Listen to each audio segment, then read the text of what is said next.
Assalamualaikum warahmatullahi wabarakatuh. Perkenalkan, nama saya Muhammad Lutfi Ali dengan nomor induk mahasiswa 10 12 327. Nah, di sini saya akan menerangkan tentang bab 14, yaitu tentang peran penyelesaian sengketa dalam hukum bisnis. Nah, adapun materi yang ada di dalam peran penyelesaian sengketa dalam hukum bisnis yaitu secara umum. Yang kedua itu arbitrase, yang ketiga alternatif penyelesaian, dan yang keempat adalah penyelesaian sengketa bidang ekonomi melalui lembaga hukum publik. Materi yang pertama yaitu tentang penyelesaian sengketa secara umum. Tahun 1999 telah diundang-undangkan nomor 30 tahun 1999 tentang arbitrase dan alternatif penyelesaian sengketa. Undang-Undang Arbitrase dan APS ini adalah pembaharuan dari pasal 615 sampai dengan pasal 651 Reglemen Acara Perdata. Di samping undang-undang pokok, Undang-Undang Arbitrase dan APS, terdapat sejumlah undang-undang yang mengatur arbitrase dan alternatif penyelesaian sengketa untuk bidang-bidang ekonomi. Jika di dalam bidang-bidang ekonomi itu terjadi sengketa, maka para pihak yang bersengketa wajib menempuh penyelesaian yang diatur oleh undang-undang tersebut.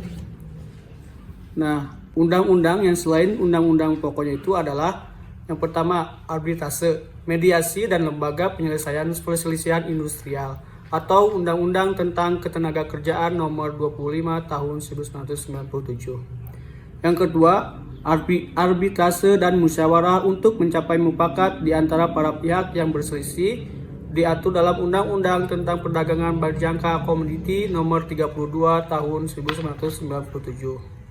Yang ketiga, Badan Penyelesaian Sengketa Konsumen atau Undang-Undang tentang Perlindungan Konsumen Nomor 8 Tahun 1999. Yang keempat, penggunaan jasa pihak ketiga yang disepakati para pihak yang dibentuk masyarakat jasa konstruksi atau pemerintah, atau Undang-Undang tentang Jasa Konstruksi Nomor 18 Tahun 1999. Yang kelima, penggunaan jasa pihak ketiga yang dapat dibentuk oleh masyarakat atau pemerintah, yaitu Lembaga Penyedia Jasa Pelayanan Penyelesaian Sengketa Lingkungan Hidup atau Undang-Undang tentang Pengelolaan Lingkungan Hidup Nomor 23 Tahun 1997. Yang keenam, arbitrase atau alternatif penyelesaian sengketa atau Undang-Undang tentang Merek Nomor 15 Tahun 2001. Dan yang ketujuh, Komisi Pengawas Persaingan Usaha untuk menyelesaikan sengketa dalam praktek monopoli dan persaingan usaha tidak sehat. Undang-Undang tentang Larangan Praktek Monopoli dan Persaingan Usaha Tidak Sehat Nomor 5 Tahun 1999. Nah, untuk selanjutnya, yaitu materi yang kedua, yaitu tentang arbitrase. Arbitrase adalah cara penyelesaian suatu sengketa perdata di luar peradilan umum yang didasarkan pada perjanjian arbitrase yang dibuat secara tertulis oleh para pihak yang bersengketa.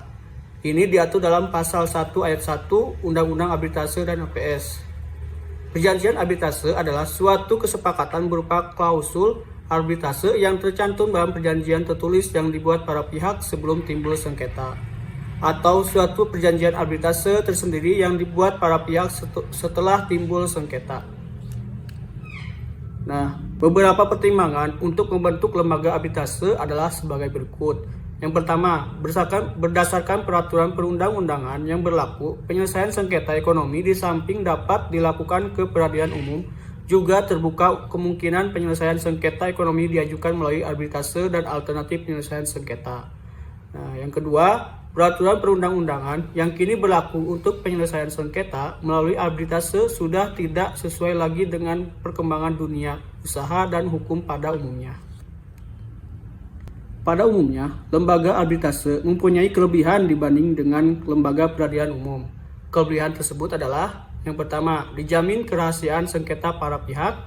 Yang kedua, dapat dihindari kelambatan yang diakibatkan karena hal prosedural dan administratif. Yang ketiga, para pihak dapat memilih arbiter yang menurut keyakinannya mempunyai pengetahuan, pengalaman, dan latar belakang yang cukup mengenai masalah yang disengketakan, jujur, dan adil. Dan yang keempat, para pihak dapat memilih hukum apa yang akan diterapkan untuk penyelesaian masalahnya serta proses dan tempat penyelenggaraan arbitrase. Materi yang selanjutnya yaitu tentang alternatif penyelesaian sengketa atau APS.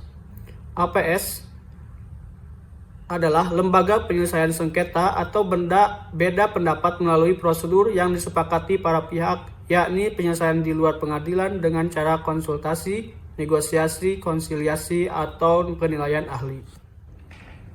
Ada asas-asas yang terdapat dalam APS. Yang pertama, kebebasan berkontrak. APS yang kedua, APS dilakukan oleh para pihak didasarkan atas kesepakatan. Kesepakatan ini menunjukkan pada asas kebebasan berkontrak di mana pihak-pihak akan menyelesaikan sengketanya secara musyawarah atau konsultasi, negosiasi, konsiliasi, atau penilaian ahli. Yang ketiga, itikat baik. Asas ini berperan sebagai perekat bagi para pihak untuk dapat membahas sengketa yang ada di antara mereka menurut kepatutan, terbuka, dan kedua pihak bertujuan untuk tidak pergi ke pengadilan. Yang keempat, perjanjian mengikat. Yang kelima, putusan terakhir dan mengikat. Yang keenam, pendaftaran, dan yang ketujuh, kerahasiaan. Nah, untuk materi yang terakhir yaitu tentang penyelesaian sengketa bidang ekonomi melalui lembaga hukum publik, di mana lembaga-lembaga ini terdapat beberapa lembaga yang telah disepakati oleh pemerintahan. Yaitu yang pertama, Panitia Urusan Piutang Negara atau PUPN atau Badan Urusan Piutang dan Lelang Negara atau BUPLN ditemukan dalam Undang-Undang Nomor 49 Tahun 1960. Tugas PUPN atau BPUPLN ialah untuk mengurus piutang negara atau utang kepada negara yang besarnya pasti menurut hukum. Utang kepada negara adalah jumlah uang yang wajib dibayar kepada negara atau badan-badan yang baik secara langsung maupun tidak langsung dikuasai oleh negara berdasarkan suatu peraturan atau perjanjian atau sebab apapun. Yang kedua adalah Lembaga Penjamin Simpanan atau LPS, ditemukan dalam Undang-Undang Nomor 10 Tahun 1998 yang diatur dalam Undang-Undang Nomor 24 Tahun 2004 tentang LPS. Alasan dasar bagi pemerintah untuk memfasilitasi pendirian lembaga penjamin simpanan adalah kepercayaan pada industri perbankan sangat penting bagi pertumbuhan ekonomi dan pada sistem perbankan yang diawasi secara baik dapat meminimalkan terjadinya kebangkrutan bank. Dan kebangkrutan itu sendiri dapat diprediksi dan merupakan kejadian yang dapat dicegah. Pendirian lembaga penjamin simpanan pada dasarnya dilakukan sebagai upaya memberikan perlindungan terhadap dua risiko, yaitu irasionalan terhadap bank dan systemic risk. Lembaga penjamin simpanan dapat berfungsi untuk mengatur keamanan dan kesehatan bank secara umum. Di samping itu, LPS juga dapat berfungsi sebagai pengawas yang dilakukan dengan cara memantau neraca, praktik pemberian pinjaman, dan strategi investasi dengan maksud untuk melihat tanda-tanda finansial distress yang mengarah kepada kebangkrutan bank. Yang ketiga yaitu Lembaga Bapepam, ditemukan dalam Undang-Undang Nomor 8 Tahun 1985 tentang Pasar Modal.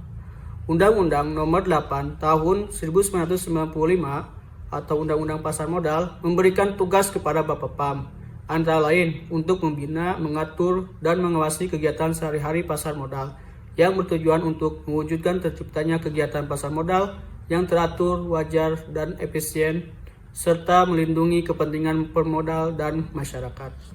Nah, di sini Bapepam dapat memberikan sanksi administratif atas pelanggaran Undang-Undang Pasar Modal dan atau peraturan pelaksanaannya yang dilakukan oleh setiap pihak yang memperoleh izin, persetujuan atau pendaftaran dari Bapepam.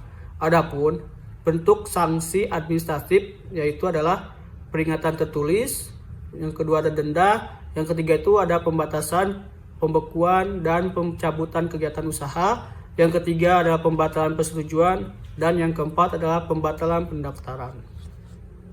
Kesimpulan dari materi yang saya sampaikan adalah penyelesaian sengketa dalam hukum bisnis memiliki peran penting dalam memastikan stabilitas dan kepastian hukum bagi para pelaku bisnis.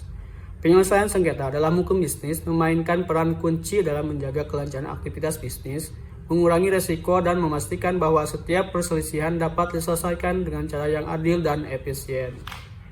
Mungkin sekian presentasi dari saya. Mohon maaf bila ada kata-kata yang tidak berkenan. Wassalamualaikum warahmatullahi wabarakatuh.